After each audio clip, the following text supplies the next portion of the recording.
తాకట్లో ఉన్న మీ బంగారాన్ని విడిపించి ఆ రోజు ఆన్లైన్ రేటుకి కొంటాం. Sharma gold company.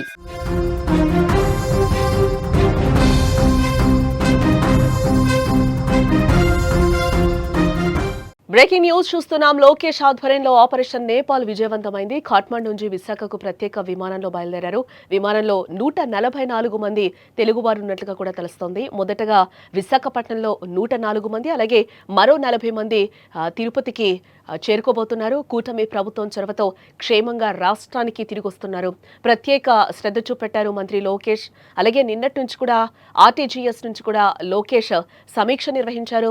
బుధవారం అనంతపురం సభకు కూడా హాజరు కాలేదు లోకేష్. అలాగే లోకేష్తో పాటు పలువురు మంత్రులు, అధికారులు కూడా ఇదే సమీక్షలో నిమగ్నమైనట్లుగా కూడా తెలుస్తోంది. లోకేష్ ఆధ్వర్యంలో ఆపరేషన్ నేపాల్ విజయవంతమైందని కూడా మనం చెప్పుకోవచ్చు.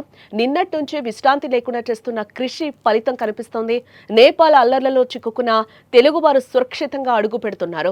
ఏపీ ప్రభుత్వం ఏర్పాటు చేసిన ప్రత్యేక విమానంలో 144 మంది తెలుగువారు బయలుదేరారు. కాట్మాండ్ నుంచి మొదటగా విశాఖపట్నం విమానాశ్రయానికి చేరుకోనున్నారు. అనంతరం తిరుపతికి రానున్నారు. విశాఖలో 104 మంది ఏపీ వాసులు, అలాగే తిరుపతికి 40 మంది కూడా రానున్నట్లుగా కూడా తెలుస్తోంది.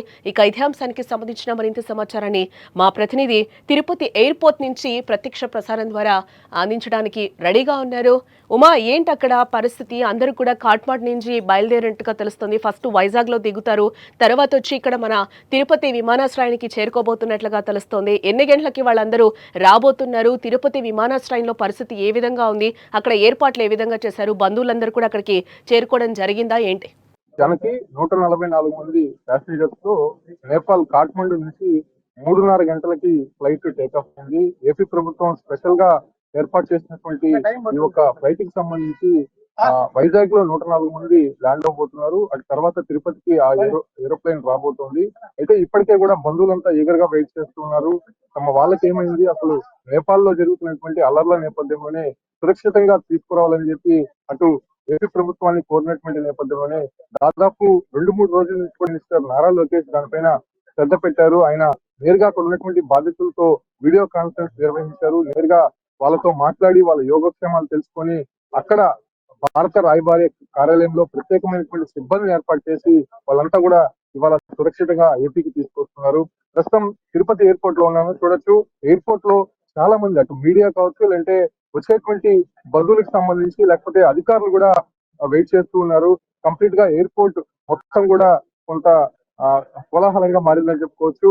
కంప్లీట్ గా అధికారులు అటు ప్రభుత్వం కూడా చాలా చర్యలు తీసుకుంటోంది. అటు రవాణా శాఖ నుంచి కావచ్చు, లేదంటే రెవెన్యూకి సంబంధించినటువంటి అధికారులంతా కూడా చేరుకున్నారు. ముఖ్యంగా అటు అనంతపూరు, కడప, తిరుపతి జిల్లాలకు సంబంధించి 40 మంది ప్రయాణికులు ఉన్నట్టయితే తెలుస్తుంది. వీళ్ళంతా కూడా అటు హిమాలయాల యాత్రకు వెళ్ళినటువంటి నేపథ్యంలోనే అక్కడ చిక్కుకున్నారు. చూడొచ్చు, బస్సుకు సంబంధించి అంటే 22 మంది కడప జిల్లా వాసులు ఉన్నటువంటి నేపథ్యంలోనే ఈ బస్సును ఏర్పాటు చేసి ఉన్నారు. కంప్లీట్ గా కడప జిల్లాకు సంబంధించి అటు రోడ్డు ట్రాన్స్పోర్ట్ ఆఫీసర్స్ తో పాటు ఇక్కడ ఉన్నటువంటి రెవెన్యూ అధికారులు కూడా చేరుకున్నటువంటి పరిస్థితి. అంటే వీళ్ళు అర్ధరాత్రి సమయంలో వచ్చేటువంటి అవకాశం కనిపిస్తోంది. ఎందుకంటే 10 గంటల సమయంలో ఇక్కడికి ఫ్లైట్ వస్తుందని చెప్పి కూడా ఇప్పటికే ఇన్ఫర్మేషన్ అందడంతో దానికి అనుగుణంగా కూడా ఇక్కడ ఏర్పాట్లు అయితే జరుగుతున్నాయని చెప్పుకోవచ్చు. ముఖ్యంగా అటు విద్యార్థులు ఉన్నారు, దాంతో పాటు కూడా ఇక్కడ నుంచి వెళ్ళినటువంటి టూరిస్టులు ఉన్నారు. కంప్లీట్ గా వాళ్ళంతా ఏ ఇబ్బంది లేకుండా వాళ్ళ స్వస్థలాలకు పంపించేందుకు ఇక్కడ బస్సులు ఏర్పాటు చేశారు. అక్కడ నుంచి వాళ్ళ కడప జిల్లాకు వెళ్ళిన తర్వాత ఆ ప్రాంతం నుంచి మరేదైనా ప్రాంతాలకు వాళ్ళు వెళ్ళాలంటే అక్కడ కూడా వాహనాలు ఏర్పాటు చేసినటువంటి పరిస్థితి అయితే కనిపిస్తుంది. మనతో పాటు ఆర్టీఓ ఉన్నారు, ఆయనతో కూడా మాట్లాడదాం. కడప జిల్లాకు సంబంధించి సార్ ఏంటి, ఎంతమంది రాబోతున్నారు, ఎప్పుడు ఫ్లైట్ టేక్ ఆఫ్ అయ్యేటువంటి అవకాశం? ఇక్కడ రైట్ టైం 5 o'clock అన్నారండి. కొద్దిగా డిలే అవ్వడం వల్ల 9 o'clock అంటారు. 9 కడప డిస్టిక్ కి సంబంధించి 22 మెంబర్స్ ప్యాసింజర్స్ ఉన్నారు. వారి కలెక్టర్ యొక్క ఆదేశాలతో వాళ్ళను కడప డిస్టిక్ కడపకి తీసుకొని వెళ్తామండి. దానికోసమే కలెక్టర్ గారు ఆదేశించినట్టుగా ఆర్ఎం గారు ఒక బస్సును అరేంజ్ చేశారు. రెవెన్యూ డిపార్ట్మెంట్ వాళ్ళు కూడా వచ్చారు, ట్రాన్స్పోర్ట్ డిపార్ట్మెంట్ నేను వచ్చాను. అక్కడ నుంచి వాళ్ళ గమ్యస్థానాలకు కడప నుంచి పోవడానికి అక్కడ కూడా కార్లు అరేంజ్ చేసుకున్నాం. వాళ్ళు ఇక్కడ వచ్చేంత వరకు వాళ్ళు ఎక్కడ ప్రాపర్ ఏదనేది ఇంకా తెలియదు. వాళ్ళు వచ్చిన తర్వాత వాళ్ళ గమ్యస్థానానికి కరెక్ట్ చేర్పించేస్తాం. సో కడప జిల్లాకు సంబంధించి 22 మంది ఉన్నారు, రెవెన్యూ అధికారులు ఉన్నారు, వాళ్ళతో కూడా మాట్లాడదాం. సార్, మీకు వచ్చినటువంటి లిస్ట్ ఏంటి? ఓవరాల్ గా ఇక్కడ ఎంత మందికి రాబోతున్నారు? సార్ ఓవరాల్ గా మాకు ఇప్పుడు మా కడప డిస్ట్రిక్ట్ నుంచి లిస్ట్ వచ్చారు సార్, 22 మంది ఉన్నారు. అది కలెక్టర్ గారు వాళ్ళకి ఎలాంటి ఇబ్బందులు కలగకుండా అన్ని విధమైన ఏర్పాట్లు చేశారు. బస్సు ఇక్కడ నుంచి వాళ్ళు పిక్ చేసుకొని కడపకి వెళ్ళి కడప నుంచి మళ్ళీ కూడా వాళ్ళు ఎక్కడికి వెళ్ళాలనేది కూడా కలెక్టర్ గారు అరేంజ్ చేశారు. అక్కడికి లోకల్ ట్రాన్స్పోర్ట్ కూడా వాళ్ళకు ఇక్కడ నుంచి పిక్ చేసుకున్న వాళ్ళకు భోజనం కానీ వాళ్ళకి ఎలాంటి వస్తువులు కావాలని కలెక్టర్ గారు అన్ని విధాలా ఏర్పాటు చేశారు. కాబట్టి వాళ్ళు గమ్యస్థానం చేరుకునే వరకు కలెక్టర్ దగ్గరుండి పర్యవేక్షించి వాళ్ళను గమ్యస్థానాలు చేరుస్తారు. లేట్ నైట్ వస్తారు, ఎటువంటి ఇబ్బంది కలగకుండా కూడా ఇక్కడ ఏర్పాట్లు అయితే జరిగి ఉన్నాయని చెప్పుకోవచ్చు. అయితే ఇప్పటికే సోషల్ మీడియా ప్లాట్ఫామ్స్ విషయంలో చెలరేగినటువంటి ఈ యొక్క అలర్ల నేపథ్యంలోనే నేపాల్ మొత్తం కూడా అట్టుడికిపోతుందని చెప్పుకోవచ్చు. ఈ క్రమంలోనే భారత రాయబారి కార్యాలయానికి ఇక్కడ ఉన్నటువంటి వారందరూ కూడా ఎప్పటికప్పుడు సంప్రదింపులు జరుపుతూనే ఉన్నారు. తెలుగు వారు కావచ్చు, అంటే భారతీయులు ఎవరు కూడా అక్కడ ఇబ్బంది పడే అవసరం లేదని చెప్పి అటు ఏపీ ప్రభుత్వం ఎప్పటికప్పుడు వాళ్ళకి భరోసా ఇస్తూనే ఉంది.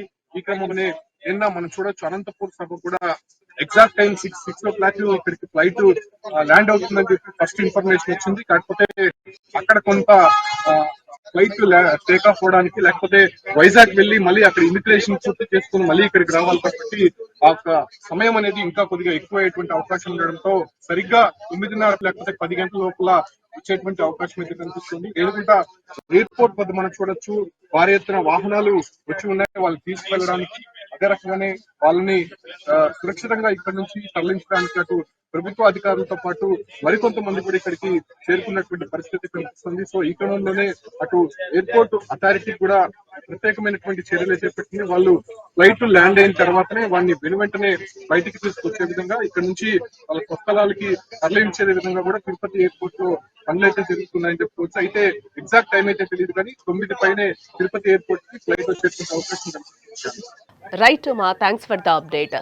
మొత్తంగా అయితే మనం చూడొచ్చు, నేపాల్లో చిక్కుకున్న తెలుగు వారి కోసం 2 రోజులుగా కూడా ఆర్టీజీఎస్ కమాండ్ కంట్రోల్ సెంటర్ నుంచి కూడా మంత్రి పర్యవేక్షిస్తున్నారు. ఈ నేపథ్యంలోనే అందరూ కూడా నేపాల్ నుంచి వివిధ రాష్ట్రాలకి సంబంధించి కూడా తెలుగు రాష్ట్రాలకి సంబంధించిన వాళ్ళు కూడా మరికొద్దిసేపట్లో కూడా ల్యాండ్ కాబోతున్నారు. అరచేతిలో ప్రాణాలు పెట్టుకొని కూడా ఈరోజు నేల మీద సొంత ఊర్లలోకి వెళ్ళబోతున్నారు. ఇదంతా కూడా మంత్రి లోకేష్ దయా అంటూ కూడా అందరూ చెప్తున్నారు.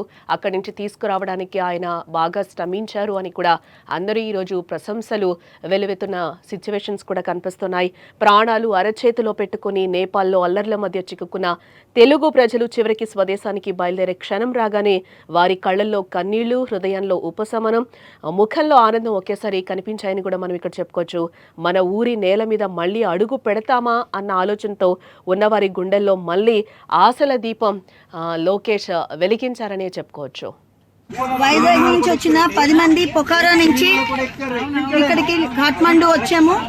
కాఠ్మండు ఫ్లైట్ ఎక్కేసాము, వైజాగ్ వస్తున్నాము. ఇదంతా మన గౌరవనీయులైన ముఖ్యమంత్రి శ్రీ నారా చంద్రబాబు నాయుడు గారు, లోకేష్ గారు, హోమ్ మినిస్టర్ అనిత గారు, అలాగే మన కేబినెట్ మినిస్టర్ రామ్మోహన్ నాయుడు గారు, వీరందరికీ ప్రత్యేక ధన్యవాదాలు. ఏపీ భవన్ విశాఖ ఎంపీ శ్రీ భరత్ గారికి కూడా ధన్యవాదాలు. అలాగే మన అఫీషియల్స్ అందరూ, RTGS officials, NRT officials, everybody constant గా unstinting support and moral support ఇచ్చి మమ్మల్ని ఇంత జాగ్రత్తగా తీసుకొచ్చి విశాఖపట్నం తీసుకొస్తున్నందుకు మనం మా ధన్యవాదాలు తెలియజేసుకుంటూ A very warm welcome on board this special charter flight. We're really happy to have you with us today. I'd like to take a moment to thank the government of Andhra Pradesh, Shri Nara Chandrababu Naidu and Shri Nara Lokesh for arranging this aircraft and making it possible for us all to travel together with utmost safety and comfort. Thank you. Questioning, please use the light in the panel above. Our Hello 6E magazine.